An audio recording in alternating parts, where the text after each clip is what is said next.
Hey guys, how's it going? Hope you're having a good one. I'm Nick, and today I'm ranking all three live action animated Looney Tunes films. These films are sort of like hybrid films where there's parts that are live action, there's parts that are animated, and there's parts where they're kind of mixed. And I thought it'd be a good idea for this ranking since the new Space Jam just dropped earlier this year. If you guys want to follow me on this journey, you can like the video, subscribe to the channel, and if you're feeling extra generous, you can go ahead and buy me a coffee. Link to that will be in the description. But let's get into this ranking. So coming into third place, we got Space Jam: A New Legacy, just released in 2021 here. And yeah, I know I'm not the target audience for this, guys. I'm not even a basketball fan. But this movie just sucked to me, guys. It just didn't work for me. I know I have a lot of nostalgia for the older one, but still, I try to take this as its own thing, and it just didn't grab me at all. And I have nothing against LeBron James personally or anything. Like I said, I'm not even a huge basketball fan. His acting's pretty terrible along with his family, and that's understandable. I don't fault him for that.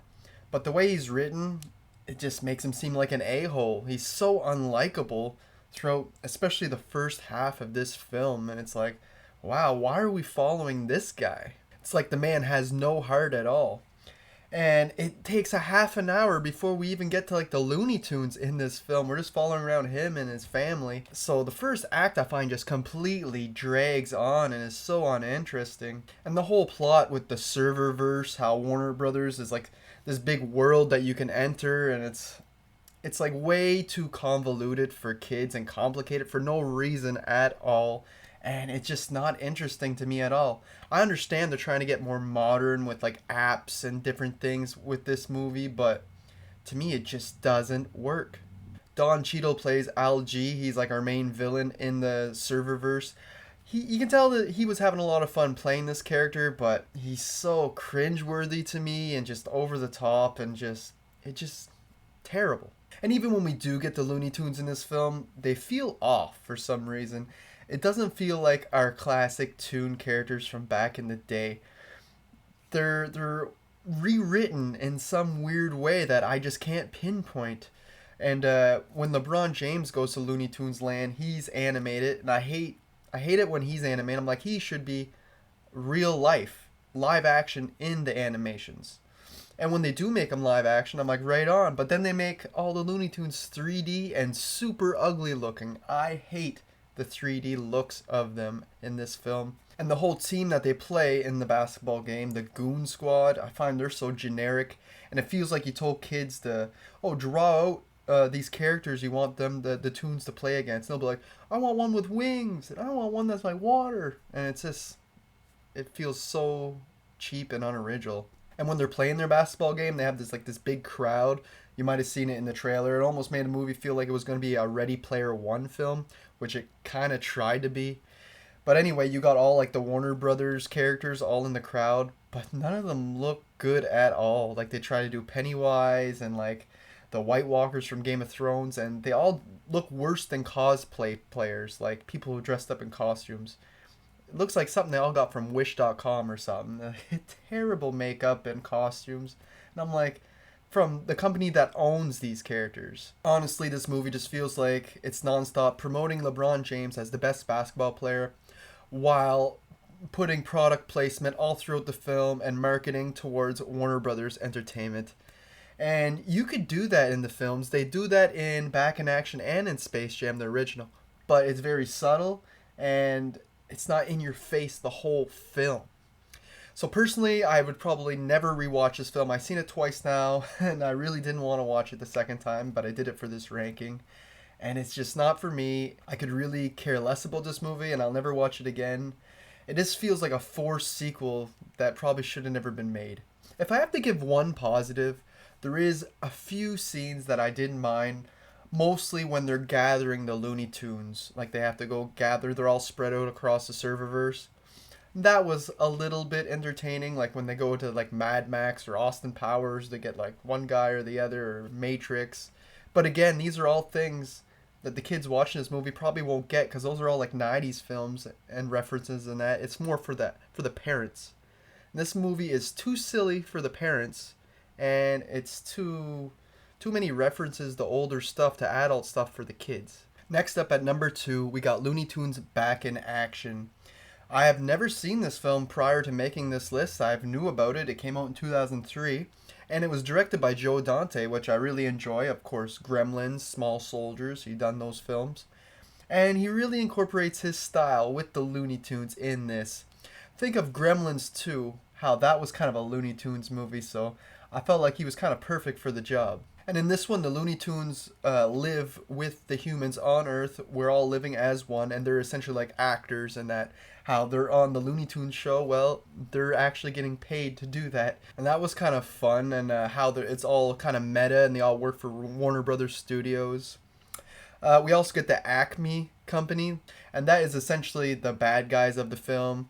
We get Steve Martin playing the main villain, and he probably put all of his silliness that he had in him in this one role. Like, holy crap, he's so over the top. He's more loony than the Looney Tunes characters themselves. I think he overdoes it just a tiny bit. It gets a little bit annoying for me. But the other characters, like our main lead, Brendan Fraser, and the co-star Jenna Elfman, both do excellent jobs. I'm always happy to see Brendan Fraser on screen, especially nowadays. We never get to see him anymore. And there was just a lot of fun references to older films and that in here. Unlike the new Space Jam film, I felt like they did a really good job of making it feel natural, throwing in like the Psycho reference and all this different stuff in this film. And it's all a part of Joe Dante's sense of humor. And he really kept this film from being mediocre and forgettable, in my opinion. I thought it was fairly well done, and it was better than what I thought it was going to be, especially for my first time watch in 2021. And I really like how they incorporate the Looney Tunes characters, like depending on where they were, because this is like a road trip adventure spy flick, believe it or not. And so they're going all around the different locations around the world. And depending on where they are, they had that certain Looney Tunes character go after them. And I thought that was working for Acme, because Acme hired them. And I thought that was really clever. So all in all, not a bad film. Definitely one that I'll revisit in the future. But coming in the first place, we got the one and only Space Jam from 1996. Yes, I do have a lot of nostalgia for this film, and that could be why it's in first place. But I truly do believe that this is a great film. I've just rewatched this. I'm 29 years old, and it still holds up. It's a great flick. Right off the bat, the soundtrack is fire. Like, I forgot to mention that in the new Space Jam, forgettable, and I hated the soundtrack in it. Just not my style. This isn't exactly my style either, but it really worked. Right off the bat with the opening credits, it just feels epic. And, come on and slam. And you get that song stuck in your head for weeks after watching this. Of course, we get Michael Jordan as our main lead, and he's not a great actor either. I'm not throwing shade at LeBron James for his acting, even though I think Michael Jordan was still a little bit better in the acting department. And I like that how the movie dived into his career a little more, like into his baseball career and his basketball career, and we got to see a little bit more insight on him. And it just feels like a more natural storyline for this film. And when we do get the Looney Tunes in this, they feel natural and they feel like the classic characters we grew up on. And the Monstars are just so fun to watch. They're super entertaining, funny, from when they're small all the way to when they're huge, and friggin' menacing as hell. That dude who grows the spikes up his back and that, I'm like, hell yeah. I feel like there's a threat on the court. You got DeVito as their boss who plays it. Amazing. I love DeVito, one of my favorite actors. That could also bring up my rating for this film.